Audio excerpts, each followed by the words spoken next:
Next, we're going to talk about data. I promised you that. So we have Brad Minton to talk about Data Broker. Brad, come on stage.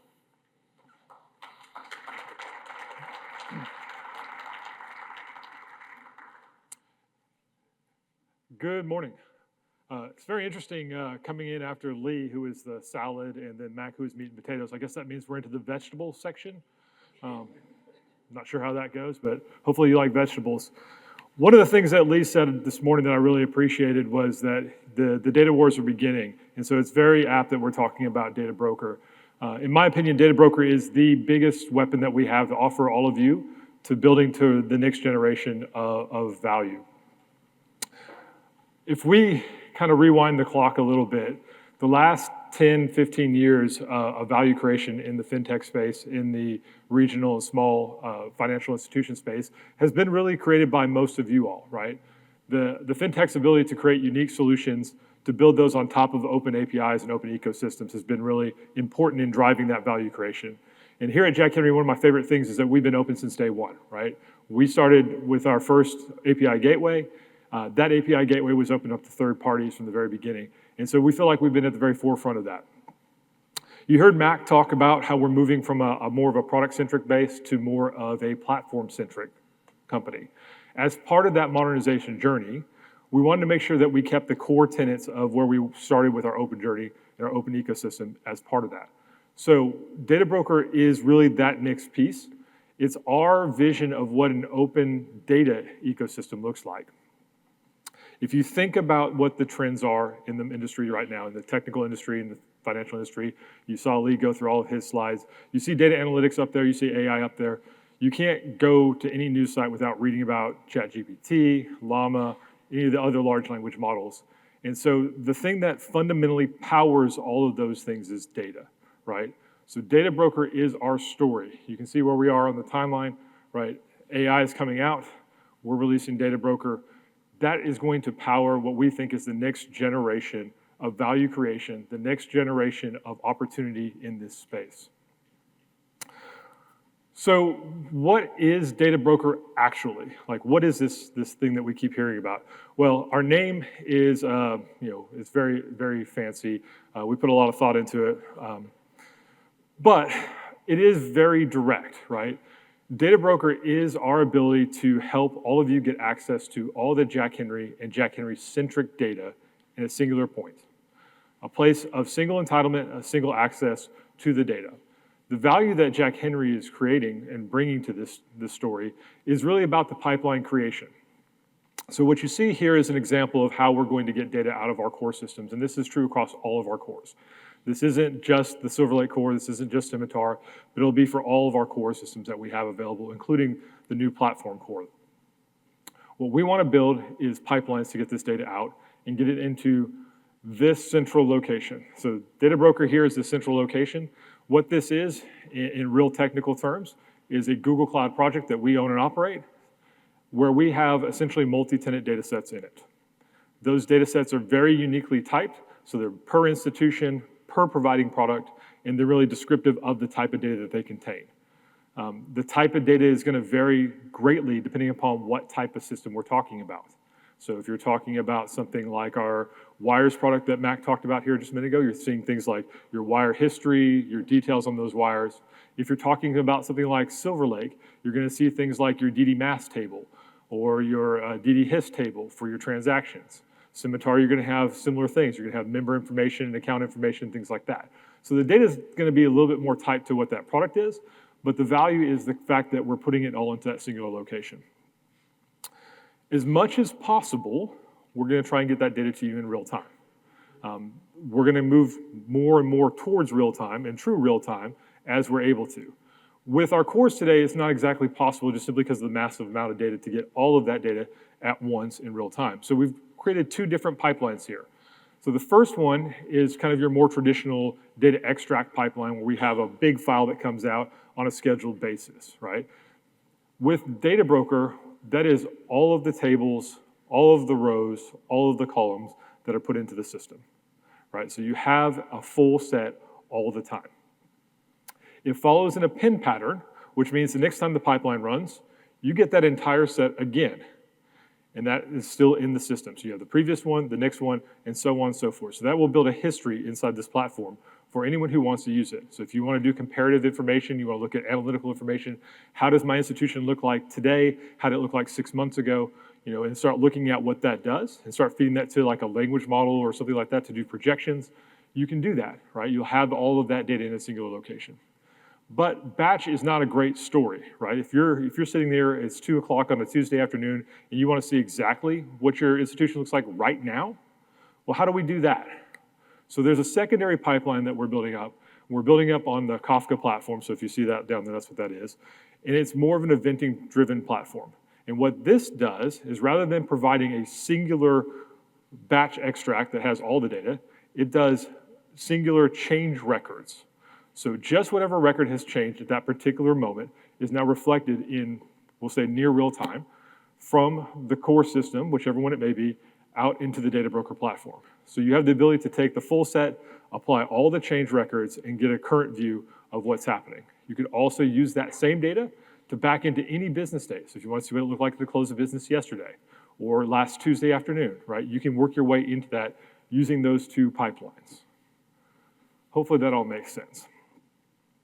The next major thing we wanted to do with this platform was change the way we think about the data provider and the data consumer relationship. We wanted to make it a little less direct and put this intermediary system in the middle of it, right? Typically, if you're going to write a report or go get data, you go, all right, I'm going to go to my core system. These are the fields I need and run a query. That works. You get the data. It's straight from the core. The problem with that is you're working in a situation where you're putting an additional strain on the core and you're not creating a reusable platform. So with Data Broker, we're able to take that data from that providing system, that system of record, in its raw form, in as near real time as possible by that platform, into this system right here that is designed to support analytics, it's designed to support big queries, it's designed to support any kind of reporting and modeling that you want to do. So now instead of having to put that strain on the system of record, you can now put it on a system that's designed for that. Gives us two benefits. One, it makes your queries and your reports, all that run faster. The second one is it creates a system of record, gives them the advantage of being able to run in a faster state. So now you don't have to talk to the core system. You don't have to have direct access to the system that's doing the transactions. Instead, you can talk to this data broker. Now, data broker then becomes your source of record. You're able to then take that and use it where you want to go. We talked a lot about using it for language models and AI, right? So with BigQuery, which is the technology that we built this on, is directly integrated with Google's Vertex AI. Vertex AI, for those of you who don't know, is an AI framework that Google provides that allows you to connect to their Gemini models as well as ones from Anthropic or Llama or those on there. But that isn't the end, right? This is just the beginning of the story. So we want to make sure that we put this out here as the place that you start, and then from there you can take it to where you need it to go. So if you're someone who's like, we don't really have a relationship with Google, we are a Microsoft shop, they're here in the audience somewhere, we want to take this and put it into Azure. Perfectly fine, we can help with that, right? There's a pattern to get the data from Data Broker out to Azure. We like Snowflake, perfectly fine, we can get that out there. We want to use OpenAI's ChatGPT to do this, you can expose it through there. If you're doing something very simple like Tableau or Power BI, they directly natively integrate to that platform, so you don't have to do anything in that. All right, let's talk about what consumers look like and how this pattern works, right? So talking a little bit more about what we've done to change the pattern. First thing you should know is Data Broker is designed to support all of the products that Jack Henry has to offer, right? So we're starting with cores, payments, and our digital data were the big three we wanted to accomplish. All of those are available today, so you can get access to all that data through Data Broker. As we continue to grow, you'll see more and more products come online, right? The new platform services, so Wires will have its data out there, Exception Item Processing will have its data out there, the General Ledger will have its data out there. You start talking about things like Treasury Management. Treasury Management is going to be out here. Our LoanVantage loan origination platform will have its data out here. So as more and more products across the Jack Henry ecosystem start working with us, you're going to see those data points all come into this singular platform. So you, as an integrator, no longer have to go try and chase all these cats, figure out how to get access to their data, when their data is available, what format it's in. You can come to a singular place, get access to that data and use that data. We have a pretty simple consumer pattern. The whole system is designed to work on a push-based method. What that means is rather than us pulling from systems, we want all these systems to push towards the outer edge. So if you look at it, you start left to right, you have your data producers, your systems of record. They're going to have unique pipelines. Each of these pipelines are standardized. We treat them as if they were applications. And so what that means is that they have full observability on them, they have full incident management on them, they have full operational staffs on them, they use configuration as code, they're fully audited, and they are controlled as if they were a product that was being out there providing a service that you were clicking and operating in. Another important thing to note, this platform is completely based on zero trust. What that means is no one has access to anything in this system unless it's specifically entitled to do so. So that comes to the next step is how do we get this data out of the system and into the hands of the people who need it? We start talking about who are our primary consumers. So the first consumer really is our customer FIs, right? They need access to their data so that they can do that. So they can have their own instance of Google Cloud or Azure or AWS or wherever they want to stack their data. And then we create an authorization path from Data Broker into that.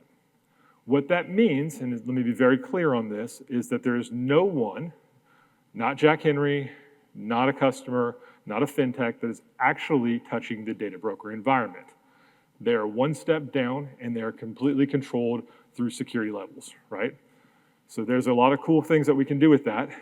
One of the really nice things that we create with this pattern is we create a level of security and ownership so that if you're talking about an FI, they are the data owner, and in this pattern, they are also the data steward, right? So they can decide who has access to their data.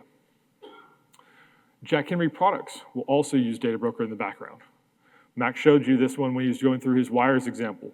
So you'll see Jack Henry Wires is over there on the left-hand side, right? It's a producer of data. And what that basically means is as it's going through and it's taking data, it's taking wires that are coming in, or it's originating wires on the way out, all that data is being built up into the system, right? So we're tracking, who the wires came from, how much they are, who audited them, who approved them, if they had dual approvers, all that kind of information that we're tracking. That'd be really handy to know if I'm searching for something or if I need to do a report. Well, Jack Henry Wires isn't going to look at its own system to do that because its system's been optimized for writes or for transactional work. And so instead, what it's doing is it's pushing its data in real time to the Data Broker. Then its application interface falls into this second bucket right here where it says Jack Henry products. So behind the scenes, behind the layers of the API and the UI, the reporting engine will actually query back into the Data Broker tables to present that information out. So we're able to delineate the data stores behind the system to optimize them for what they're for. So it's Cloud Spanner for the transactions, BigQuery for the reporting and analytics. The third primary consumer would be third parties, right? So we have some third parties that we work with. Some of them are contracted on Jack Henry paper. So they would have the ability to access the data from Data Broker directly. One of the important things I'll just point out here, I haven't seen Lindsay or any of the other lawyers in the room, but as we get to this point where you're talking about third parties directly accessing data from Jack Henry, that data needs to be very specifically specified in that contract term, right? We don't want third parties having access to data that is beyond their scope. So we want to make sure that that's specifically entitled in there.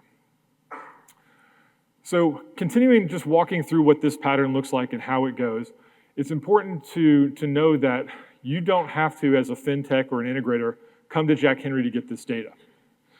We have patterns that can support that if that's a pattern you want to do, but if you're working with just a singular institution, you can actually go directly to that institution and talk to them. If everybody lives on the Google platform, the really cool thing about this is as soon as the pipelines run over here on the left-hand side, that data is instantly available all the way down the stream on the right-hand side. There's no data egress, there's no data ingress, there's no copying, there's no moving. The data is all kind of one shared experience across there. And you have full access to do whatever you need to do in it. The other nice thing that we can do is that we can apply policies at any of these intermediary levels, right? So if, for example, let's say you were doing some market analysis on an FI's data, and you did not want to have exposure to PII because you didn't want to have to deal with those regulations or that scrutiny. You can actually put a policy right here on the edge, and the data would be scrubbed effectively in real time or scrambled in real time. So you could not have access to PII, but still have access to the data that you need to do those reports. Okay. So I'm gonna walk you through a little bit about how we get this data out there. One of the things that was really important when we started going through this process and started designing what we wanted this to be is we wanted to make sure that we didn't put too much in there that was customized. We wanted to keep as much of it leveraging platform services as possible. That creates a lower maintenance, a lower operational curve for us, and gets the things out to market faster. So we leverage a product inside the Google platform called Analytics Hub to get this out here. Analytics Hub is just a standard GCP product, but it allows us to control authorization to a very specific set of IDs or IDs. The pattern here is interesting because it's a little bit different than if you would think with an API gateway. So like if you're looking for a web service, typically we're gonna provide your authorization, your credentials to you to access that web service. With this pattern, it's actually reversed. So the data consumer is going to provide the credential to authorize the data to. So they'll provide the credential to us. We will apply that through our pipelines and our compliance, and then we'll authorize the specific data set that they need or have requested to that specific ID. Now, as a consumer, I can come out here to Analytics Hub inside GCP. I can choose that private checkbox, or I can choose the one within my org, depending upon what type of ID I provided. And then that list will filter down to the exact things that I want to see, and I can simply click on that and click subscribe. And once I do that, that data is instantly available. We don't have to wait for pipelines to run. We don't have to wait for communications to be set up. It's all there. It's immediately available to be used. So data is really important, but it's really important to know that we tried to think very, very strategically about how we wanted to build these pipelines out. So the first thing that you'll notice, especially when you're dealing with our cores, is that it's more than just a data file. You're going to have a couple of different things that come with it. In the pipeline themselves, the first thing that we have that comes with it is a schema. This is very important, right? So if you're building on this data store that's in the back end, and the system of record changes their schema, they add a column, for example. If you're directly integrating with that, that could break your queries, that could break your reports. In this manner, our pipeline itself will actually take that file, ingest that file, update the data store itself. You can continue using your views. It will not impact those, but you will have that full schema information in there. We'll track what schema version happened, when it occurred, what the changes were. You can query that. You'll see that with the SCH file shown over there. That's actually a table that shows you the schema file that we received on that pipeline. So you'll have that forever in eternity. So as you're doing system upgrades, whatever, we'll continue to iterate on that one. You see that we have the raw table, denoted with the end of it, RAW, raw. That one is the batch extracts that are coming on a cycle. And then the CDC would be the change data capture or the change data records that are coming in real time. The last one on here that's really interesting to talk about is this map. So this map is actually a metadata file. We can capture that in on the pipelines as they come in there. And this helps us with a lot of the integrator scenarios. So as much as we can, we want to get the data from the system of record in its raw form. That gives us the most opportunity to use it in the most wide use cases. However, sometimes that data is kind of crappy and kind of hard to read. So we want to make that a little bit easier for folks. And so we have this metadata file that allows us to take additional data in to do things like dereference the information. So you can take the letter D and say that D actually means deposit, and S means savings, and make these codified values easier to read, both for a human and also for a language model. The other thing that comes in that metadata file is the descriptions. So you get schema information, obviously it tells you what the columns are, what the data types are, but there's a description field that lives out there as well that will articulate in English what a particular column is and what it's referencing.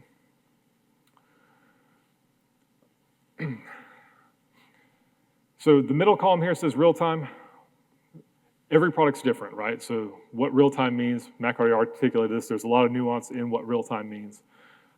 But as much as possible, as we're continuing to work with each and every product, we're trying to get them from whatever their current timeline is in delivering data down to a real-time pattern, right? At the end of the day, that's what everyone wants. So we're trying to get everyone there. We're on Jack Henry Dev, we articulate what our patterns are for extracting these for our pipelines, so you should have an idea what the timeliness on that data is. But the idea is to get it all to real time. And the last point I wanted to kind of highlight here was that BigQuery provides a very database-centric view. For those of you who know it, it's very standard for like your SQL, your T-SQL languages. But there are use cases where I want this data, but I want it more in an event-driven manner. And for that, we can support direct access to like those Kafka topics. So it's one thing to look at and do analytical kind of looking in the rears on what the data looks like for like fraud, for example. But it's another thing to look at it as it's happening in real time to try and detect fraud. And so we have the ability to let you connect directly into those Kafka topics if you are able to do a consumer on that. All right, just giving you kind of a quick view of what this looks like. This is one of our tables from Silver Lake. Important thing to see here is that on every record in every row, you're able to see the full timestamp of when this happens, right? So we follow an append pattern. So every record that exists here will not be purged. I say will not be, I'm gonna put a little asterisk on that one. We'll talk about what that means later. But you'll have the full access to all the records and all the rows, all the way through here. You can query that data in real time. You can egress that data. You can run all your reports on that data. The asterisk on won't purge data. The only thing that I would say on that one is we don't have a plan to purge data right now. We do recognize that there are privacy laws that are coming into effect. We do recognize that there's legal discoverability that needs to happen. And there may be instances where we have to get rid of data at some point. So there are patterns that we can support purging segments or sections of this data as needed. And with that, the one thing I'll leave out here is that there is an event that we're hosting on December 9th. It's a Cloud Hero event where we're going to walk through Data Broker, what the strategy is. You'll see a lot of the same things that you saw this morning around what it is and how it works, talk about why we're doing that, and then Google has provided some technical materials that will walk you through getting used to the platform. So it'll talk to you about what it looks like to use BigQuery, how to pull in additional data sets, how to go through and run queries on those data sets, and then ultimately how to take that and use it in things like advanced AI, machine learning kind of scenarios. So with that, Jaime, if you're back there. All right. Thank you, Brad. Thank you. You want to leave that on record? Sure.